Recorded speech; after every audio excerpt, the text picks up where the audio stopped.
as far as protest goes, there's a very famous author, a very famous philosopher by the name of Henry David Thoreau, and he wrote extensively about something called civil disobedience. And I believe that civil disobedience is probably the most effective form of protest that exists. Now, what is civil disobedience? Well, it's just as the name implies, it's disobeying authority. When authority has certain rules or certain laws that you don't believe in, you disobey them. Okay?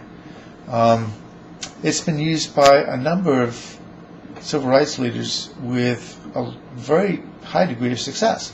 The American civil rights movement used a lot of civil disobedience. If you can remember Rosa Parks, Martin Luther King, the Birmingham school system, all those were acts of civil disobedience. And what sort of violence was brought upon them by authority was looked at in horror, okay? And it's that kind of visceral reaction that delegitimizes that authority. That is, authority comes with it an argument, a legitimacy argument, that it is in the proper place to wield authority. And when it starts using violence to control people, it loses a lot of that authority. Now, the idea of civil disobedience is that you believe strongly enough, you have a compelling argument against certain rules or certain laws that this authority is trying to impose, and then you disobey them, and then the authority will bring to bear whatever punishment it sees fit. But doing that delegitimizes the argument of authority, because authority cannot make that argument without using violence. If they can't make the argument without using violence, then they've lost the argument, and they do not have moral superiority. Okay, a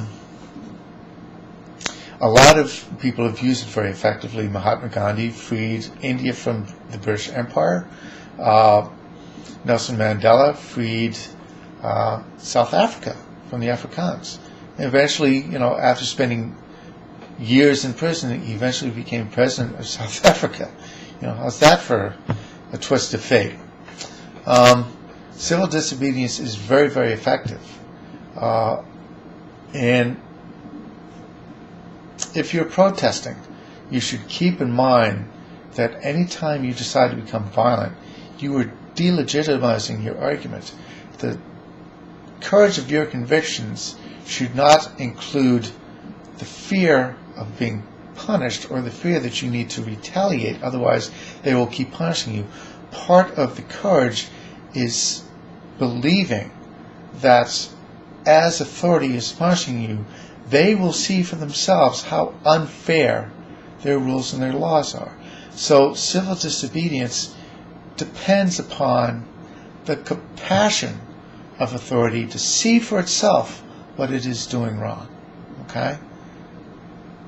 Once you turn violent, once you use violent protest, authority feels as though it's fully justified in using violence and retaliation in order to control it. But if you're not violent, if all you're doing is disobeying their rules, and they have to punish you to keep you from doing that, they themselves will come to realize that punishment is ineffective and that they will have to come up with a more compelling argument. So anyways, that is civil disobedience. It's been used to great effect, and I would recommend anyone interested in protesting to study it. It's the most effective form of protest known to mankind currently. So, so that's all I'm going to say for now. Thanks for watching. Bye.